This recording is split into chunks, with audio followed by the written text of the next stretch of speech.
Salut tous amis, c'est Frix, j'espère que vous allez bien en tout cas, moi ça va nickel. Nous nous retrouvons pour cette nouvelle vidéo, nous allons parler de, un peu particulière déjà, donc ça c'est sûr, il y a un contre-jour, voilà. Nous allons parler de dinosaures. Donc la question, je pense que tout le monde s'est déjà posé la question, pourra-t-on recréer un jour les dinosaures? Bah oui, je serai accompagné de mon frère, ouais, désespérant. Bon, donc quand pourra-t-on recréer les dinosaures? Donc je vais vous le dire. Les dinosaures pourraient revenir sur Terre d'ici 2025. Assure les paléontologues de Jurassic Park. Alors ouais, là je le comprends pas trop. Le paléontologue qui a collaboré avec Steven Spielberg sur Jurassic Park affirme que des dinosaures pourront être créés d'ici 2025. Le scientifique a lui-même débuté des premières expérimentations. Donc je vais vous expliquer un peu. Donc en gros,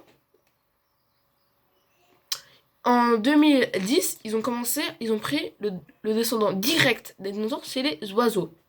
Donc le descendant direct du Vélociraptor, c'est la poule. Donc en fait, on prend une poule. Vu que le Vélociraptor se transforme en poule, on peut transformer la poule en Vélociraptor. En 2015, ils ont à peu près fait ça. Et en 2025, on devrait avoir un Vélociraptor. Mais ce qu'on voit dans Jurassic Park, le Vélociraptor qu'on voit, ça c'est pas un Vélociraptor. En fait, on lui a donné le nom de Vélociraptor. Un Vélociraptor c'est beaucoup plus petit. Et c'est plein de plumes, je crois que ça pèse 300 kilos. Un Vélociraptor normal, c'est plus petit, c'est beaucoup plus de plumes. Donc, en fait, on peut pas faire avec de l'ADN. Parce que si on fait avec de l'ADN, le problème, c'est qu'en fait, l'ADN, c'est pas du tout le problème. On a bien assez d'ADN. On a bien assez d'ADN. Sauf qu'elle est trop fragile. En gros, si tu la touches, l'ADN va se détériorer. Et ta stone, elle est illisible. L'ADN est complètement illisible. Donc, même si on pouvait. Je crois que j'avais pensé, je sais pas, consolider l'ADN pour qu'on puisse la capturer. Mais en fait, non, elle est illisible depuis. Ça à partir de 1,9 million d'années que l'ADN est illisible. Donc oui, ça pose problème. Mais on a découvert des traces d'ADN datant il y a 1 million d'années. Comme je pense tout le monde le sait, les dinosaures ont disparu il y a 60 millions d'années. Donc, un dinosaure a pu survivre. Mais qu'on ne saurait rien. Un dinosaure a pu survivre, donc on a trouvé une trace de 1 million d'années. C'est-à-dire, on pourrait retrouver l'ADN des dinosaures qui a survécu il y a 1 million d'années. On aurait survécu au crash d'explosion. Maintenant, nous allons parler un peu comment les dinosaures ont disparu. Alors, quand tout le monde le sait, c'est à cause de la météorite. Mais si la météorite, par exemple, était tombée. Alors, exemple, en France, elle n'aurait pas du tout. Ça aurait pas été. Bon, je peux pas dire éteint les dinosaures. Ça les aurait pas tous tués. Si la météorite est tombée au Mexique ou au Brésil, dans le genre, dans une sorte. Je crois que c'est un. Je sais plus, c'est un truc, un endroit très dangereux. Il y a énormément de soufre. Donc, je pense que tout le monde le sait. Je parle ultra vite. Le soufre est ultra dangereux.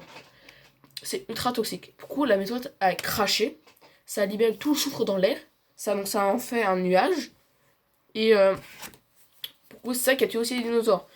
Après, vu que la météorite est tombée, la lave qui était contenue dessous, ça a augmenté la capacité des. Voilà, on peut pas dire la capacité, mais la l'activité des volcans. Ça a augmenté, disons, d'une échelle de 1 à 10, 9%, l'activité volcanique a augmenté. Ce qui a causé aussi l'extinction des dinosaures, dont le nuage aussi, qui a qui a caché le soleil pendant, je crois, 2 ans. Donc les plantes ne pouvaient plus pousser, donc ça brise totalement la chaîne alimentaire. Ça a cassé la chaîne alimentaire. S'il n'y a plus de plantes, il n'y a plus d'herbivores, il n'y a plus de carnivores, donc les carnivores ne peuvent plus manger vu qu'il n'y a plus d'herbivores. On doit s'entre-manger et quand il n'y aura plus qu'un carnivore, il va manger quoi? Il ne peut plus rien manger vu qu'il n'y aura plus rien. À part les petits trucs qui sont restés vivants. Je sais pas, comme les crocodiles, eux ils ont survécu à l'impact. Un truc tout bête, les vers de terre par exemple aussi, comme ça. Ou encore. Bah c'est tout. Bah voilà. Encore d'autres trucs. Et aussi, on pense plutôt que par exemple le bruit du T-Rex. Et on trouvé un truc là. Le bruit du T-Rex, pour moi, quand on entend les films, c'est pas du tout ça. C'est un. Non, c'est entre l'oie et la poule, le bruit du T-Rex. L'oie et la poule. Ok, il est toujours aussi balèze, mais il fait pas encore assez de bruit.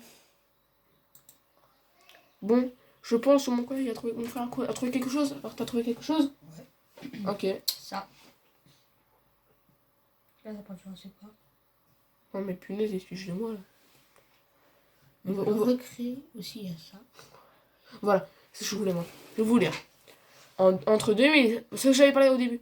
Entre 2010 et 2015, Horner a travaillé sur un projet de Titanosaurus. Un mélange de dinosaures et de poulets. Car n'oublions pas, les oiseaux sont les descendants, sont des dinosaures vivants. Rappelle le paléontologiste. Son objectif est d'extraire de l'ADN des dinosaures et de mélanger la celle d'un poulet qui consolidera peut-être l'ADN, qui la détruira aussi peut-être. D'un poulet. Mais la tâche semble plus compliquée de la technique moustique employée dans le Jurassic Park. Que cette technique est quasiment... il y a une probabilité de 0,0000000. On aura 1% que la technique marche. Parce que l'ADN est, comme je vous ai dit, illisible. Et là, je vous dis, après le Tyrannosaurus et le Vélociraptor. J'ai essayé... Non, là, c'est la personne qui parle. J'ai essayé plusieurs fois reprises d'extraire l'ADN de dinosaures et nous avons toujours échoué. Nous pensons que c'est parce que la molécule d'ADN est énorme et pas très stable. Elle se démonte trop facilement, explique Horner. Le pathologue semble néanmoins très confiant et assure la création de Tyrannosaurus concrétisera bientôt. Nous avons pu faire certaines choses récemment que nous avons demandé l'espoir de... C'est tout noir. L'espoir de... Maintenant, je me suis perdu. L'espoir que cela ne produira pas trop... Se prendrait pas trop de temps, oui. Pas trop de temps. On aura bientôt des dinosaures, peut-être. Oh, la lumière, c'est chiant. Voilà.